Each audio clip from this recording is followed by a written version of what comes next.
Assalamualaikum warahmatullahi wabarakatuh dan salam sejahtera semua. Baiklah, bersama kami, pelajar 6 PISMP Sains Ambilan Jun 2019 akan membincangkan kepentingan perlembagaan Malaysia. Mari kita saksikan. Baiklah, melihat pada konteks pembentangan ini, kita akan membanding bezakan antara Perlembagaan Kemerdekaan 1997 dan Perlembagaan Malaysia 1963. Dan daripada kedua-dua perlembagaan ini, sejauh manakah kedua-dua perlembagaan ini penting terhadap pembentukan negara Malaysia? Mari kita lihat apa tu konsep bagi perlembagaan. Menurut Nusnia Ahmad tahun 2008, perlembagaan berfungsi menentukan corak pemerintahan negara dan hak rakyat. Prinsip dan konsep dalam undang-undang perlembagaan khasnya adalah antara kawalan berbentuk perundangan yang terpakai kepada pemerintah. Jadi, Malaysia sebagai sebuah negara yang merdeka dan berdaulat memiliki perlembagaan yang unik, unggul serta sifat yang tersendiri. Terdapat kedua-dua perlembagaan kemerdekaan 1957 dan perlembagaan Malaysia 1963 yang membentukkan kedaulat pencapaian kemerdekaan Malaysia serta kedaulatan Malaysia. Kontrak sosial ialah persetujuan yang dicapai sebelum negara mencapai kemerdekaan. Jadi, kontrak terdapat beberapa kandungan yang adalah penting untuk membantu menjaga kesepakatan kalangan masyarakat majmuk di persekutuan ini, iaitu menerima dan mengiktiraf orang Cina dan India sebagai warga negara. Seterusnya, mengiktiraf bahawa bahasa Melayu sebagai bahasa persekutuan. Mengiktiraf agama Islam sebagai agama persekutuan. Dan mengiktiraf kedaulatan Raja-Raja Melayu. Terakhir sekali adalah mengiktiraf hak keistimewaan orang Melayu. Baiklah, untuk kita membina sebuah perlembagaan, kita perlu lihat apakah ciri-ciri asas bagi perlembagaan tersebut. Antara ciri-ciri asas tersebut ialah menegaskan Malaysia sebagai sebuah persekutuan. Yang kedua, negara demokrasi yang berparlimen. Yang ketiga, memperuntukkan ketinggian dalam perlembagaan. Dan yang terakhir, memperuntukkan sebuah badan kehakiman. Jadi dengan keempat-empat ciri ini, maka terbentuklah perlembagaan Malaysia yang kita tahu sekarang. Dah kita dah tahu ciri-ciri kedua-dua perlembagaan ini. Jom seterusnya kita banding dan bezakan antara kedua-dua perlembagaan ini. Bila kita sebut tentang banding beza, sudah tentu ada persamaan dan juga perbezaan. Jom sama-sama kita tengok. Jadi persamaan yang pertama, pelantikan kedua-dua perlembagaan ini adalah berdasarkan sebuah suruhanjaya yang telah diadakan terlebih dahulu bagi melicinkan penggubalan perlembagaan. Kedua, dalam kedua-dua perlembagaan ini, bahasa Melayu dan agama Islam diterima sebagai bahasa dan agama rasmi kebangsaan. Ketiga, tujuan utama kedua-dua perlembagaan ini adalah untuk menjaga hak penduduk tempatan. Dan akhir sekali, kedua-dua perlembagaan ini dipersetujui melalui rundingan tanpa berlakunya sebarang tumpah darah. Seterusnya, kita sama-sama tengokkan apakah perbezaan di antara kedua-dua perlembagaan ini. Yang pertama, latar belakang perlembagaan. PTN 27 adalah satu dokumen yang dipersetujui oleh penduduk dan parti politik tempatan selepas dibahaskan. Manakala untuk PM63, dia adalah satu dokumen yang ditandatangani oleh pihak UK, Ireland, Persekutuan Tanah Melayu, Borneo Utara, Sarawak dan juga Singapura. Untuk tarikh tandatangani, PTN 27 ditandatangani pada 11 Julai 1957 Manakala untuk PM63, ia ditandatangani pada 9 Julai 1963. Dari segi aspek bilangan perkara yang terkandung dalam perlembagaan ini, PTM 57 mengandungi 8 perkara, manakala PM63 mengandungi 11 perkara. Seterusnya, nama persekutuan yang dipersetujui dalam perlembagaan ini bagi PTM 57, nama yang diberi adalah Persekutuan Tanah Melayu. Manakala untuk PM63, nama yang dipersetujui adalah Perlembagaan Malaysia. Dan seterusnya, pihak berkuasa yang untuk mempersetujuikan perlembagaan ini bagi PTM 57 adalah Suruhanjaya REIT. Manakala untuk PM63, ia adalah Suruhanjaya Kobalt. Seterusnya, fungsi penubuhan bagi PTM 57, dia adalah untuk merangka perlembagaan sebagai satu persediaan sebelum Tanah Melayu mencapai kemerdekaan. Manakala PM63, dia adalah untuk menjamin hak dan kepentingan bagi rakyat tempatan di Sabah dan juga di Sarawak. Seterusnya, bilangan memorandum yang diberikan sebelum perlembagaan ini dipersetujui bagi PTM 57 adalah sebanyak 131 memorandum. Manakala untuk PM63, hanya 20 memorandum yang diterima.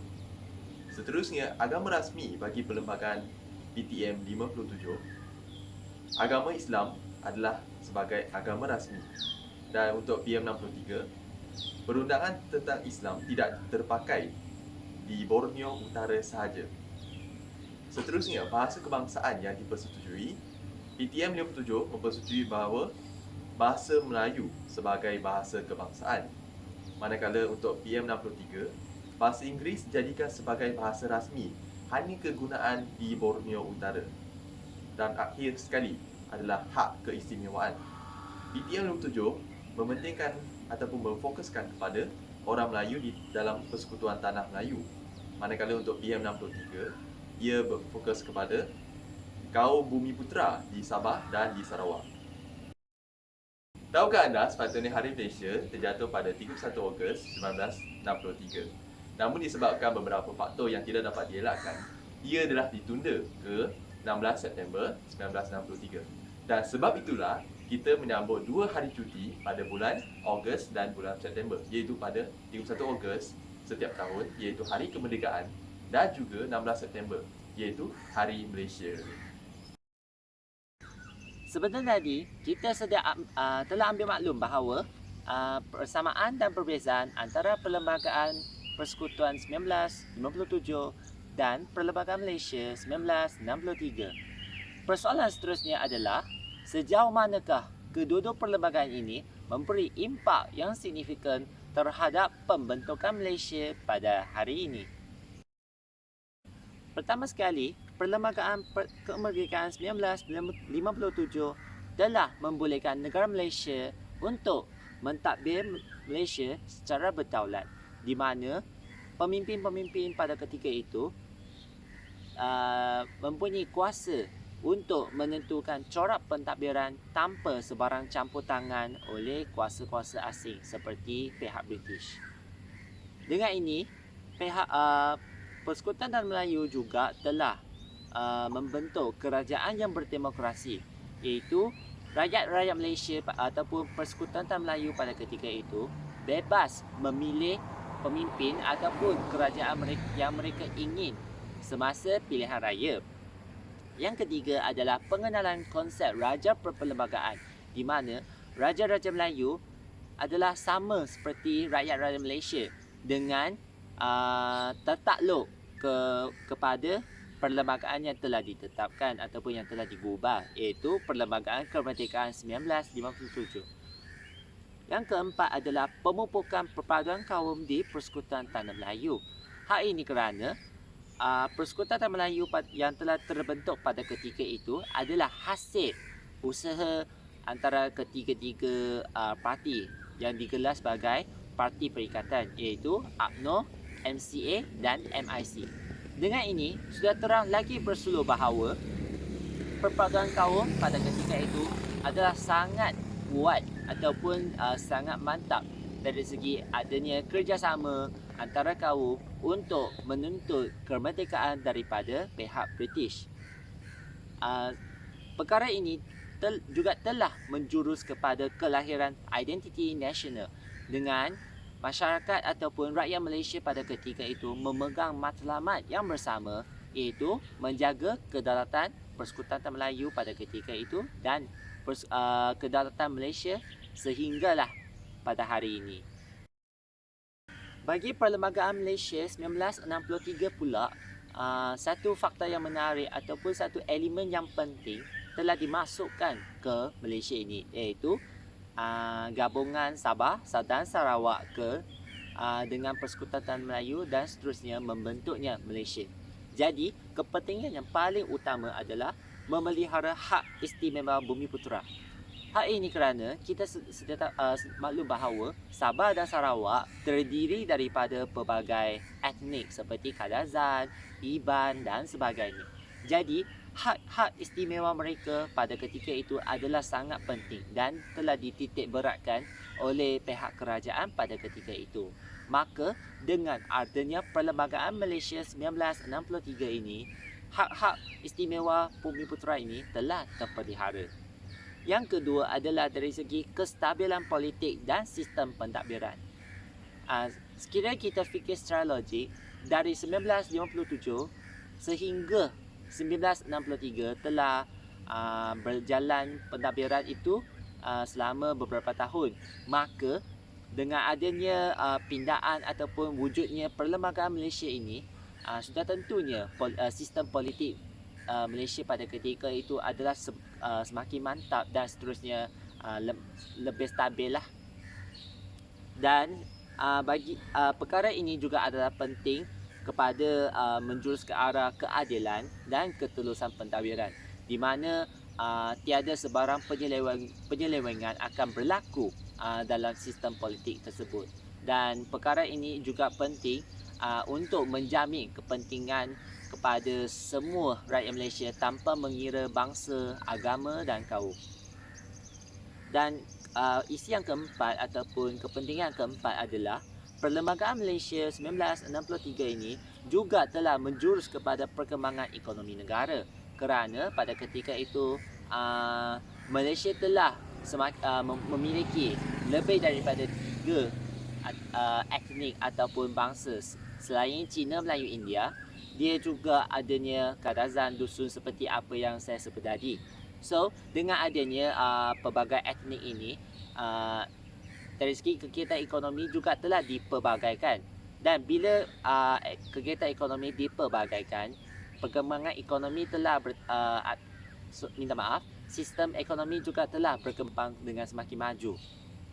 Akhir sekali adalah dengan pengukuhan perpaduan kaum. Seperti apa yang saya sedia maklum, masa Perlembagaan Persekutuan ataupun Perlembagaan Kemerdekaan 1957, elemen perpaduan kaum telah diterapkan pada ketika itu. Cuma dalam Perlembagaan Malaysia ini, dia hanya fokuskan dari segi pemerkasaan ataupun pemantapan ataupun pengukuhan semata-mata sahaja. Kerana kita telah perkara ini telah melibatkan etnik-etnik yang baru yang telah baru dimasukkan ke negara Malaysia pada ketika itu. Demikianlah pembincangan kami berkenaan perlembagaan itu tadi. Semoga dengan perlembagaan yang kita ada pada masa kini, Malaysia akan jadi negara yang lebih maju dan lebih sentiasa makmur dalam setiap perkara. Baiklah, saya ada pantun sikit untuk anda. Perlembagaan kita binakan demi Malaysia yang kita cintakan. Terima kasih kami ucapkan atas perhatian yang anda berikan. Sekian, terima kasih. Assalamualaikum. Ribuan terima kasih diucapkan kepada pesyarah kami yang telah memberikan panduan dan tunjuk ajar sepanjang semester ini. Semoga dengan ilmu yang disampaikan dapat kami manfaatkan untuk negara tercinta. Terima kasih, Dr. Muhammad Faris bin Saleh.